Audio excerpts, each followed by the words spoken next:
Okay, then Richard update. Yan, may nagpa-picture pa nga kay Alden. And dala-dala pa nga ni Alden yung bike niyang Colnago. Saan punta ni Alden.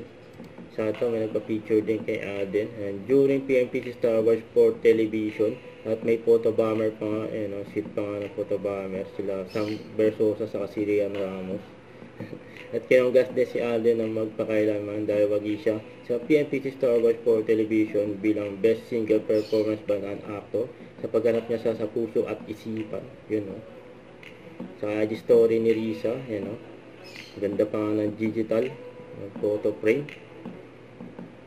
Miss nila yung Japan kasama ang family, 4 person, yun, no? Manifest na yan. Sa interview hindi kay ka Alden. nakakalimot.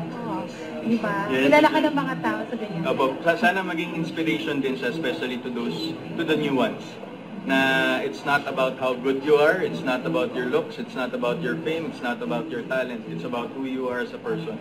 I think they should remember that. I think isa yun sa mga bagay na kailangan nilang i-consider because this industry is good, but sometimes unfair at the same time. So you got to leave a good mark to the people who you meet.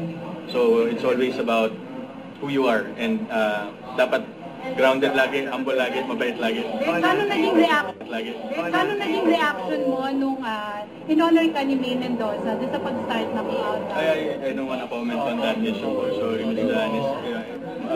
Question na lang, Alden, how do you set your boundaries?